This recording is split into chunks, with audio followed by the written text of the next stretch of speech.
Welcome to the AI for Good Global Summit here in Geneva, and I'm delighted to be joined now by Justin Thomas, who's a senior research specialist, currently with King Abdulaziz Center for World Culture in Saudi Arabia.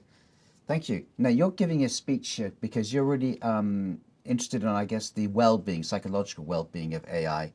And what's your speech, your talk going to say? So the talk, ultimately the talk is based on some of the research that we've conducted. Since 2021, we've run a global digital wellbeing survey, which has looked at digital wellbeing across 35 nations, 7 world regions, 1,000 people in each place. So really big sample, really rich in insight. And what I'm going to share, obviously, it's the AI for Good Summit. So we've asked questions of the general public about their perceptions and fears around AI.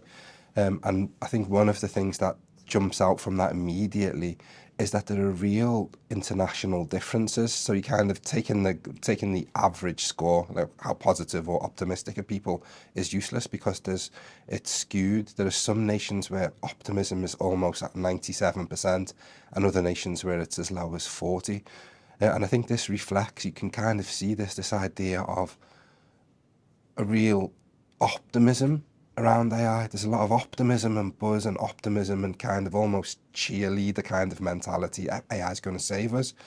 But in the same time, you also have some real pessimistic, almost neo-Luddite attitudes towards this technology. So it really splits people. And as a researcher, we're interested to look at why. That's my next question. How do you explain the difference in views on that? I think the difference in views, and we've got a few theories on this. One thing, the hype cycle, there's been a lot of hype around this, and a lot of people now, and this touches on digital well-being, the idea of echo chambers. So depending on which kind of echo chamber you're trapped in, you're going to be getting a kind of the messages of kind of Cybergeddon, and then in the other echo chamber, you're going to get these messages about, the golden techtopia is here. So I think that's part of it, the hype cycle. But I also do think it's to do with people's lived experience with AI. And some people have had really negative experiences with it. What?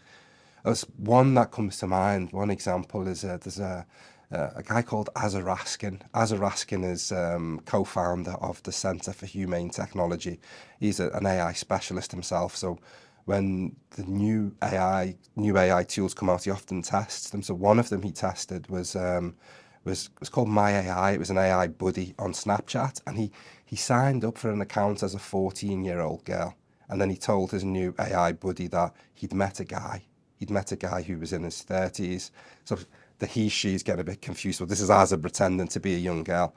So she's telling this AI chatbot, I've met this guy, he's in his 30s. What should I do? My parents don't know. He's asking me to meet him for a romantic weekend in Atlanta, wherever. And the AI bot basically encouraged her to lie to her parents. Parents don't understand. You should do what makes you happy, follow your heart. And then started to give tips on how to make it more romantic.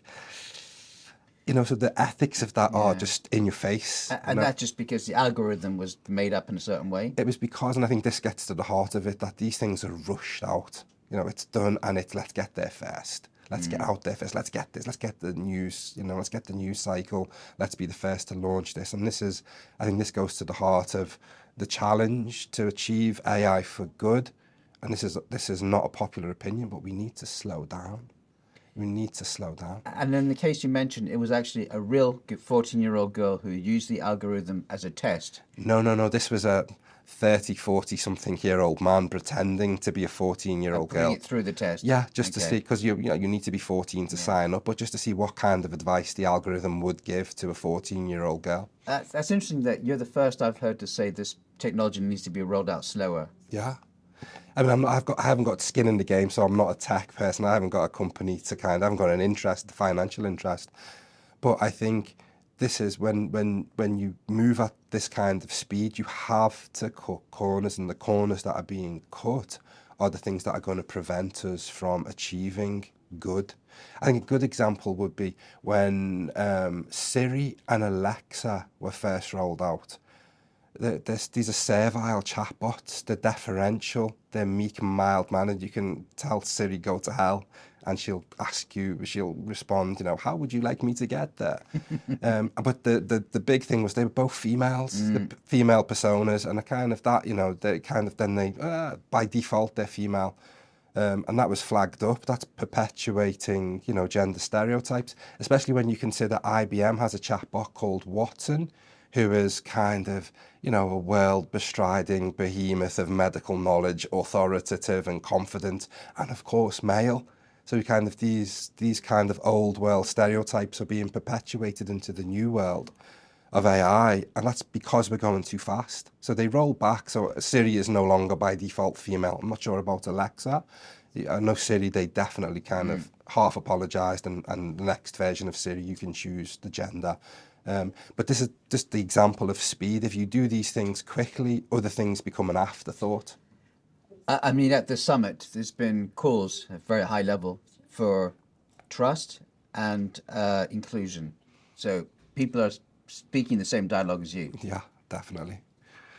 No, I think one of the things I was really struck with, I had lots of things I thought I'm going to come to this AI for Good summit and I'm going to say this and that. And within like the first 2 or 3 sessions, I was like, oh, well, no, that someone's mentioned that. So I think it's on everybody's radar. People are committed to trying to make these things happen.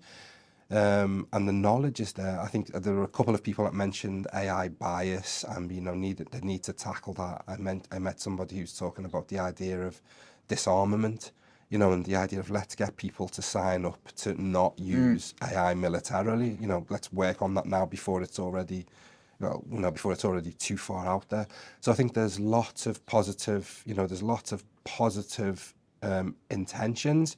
We just need to see these materialize. And I think that's the challenge, especially if there's limited regulation and if people are, I think Tristan Harris used the term land grab. There's kind of land grabs going on. It's like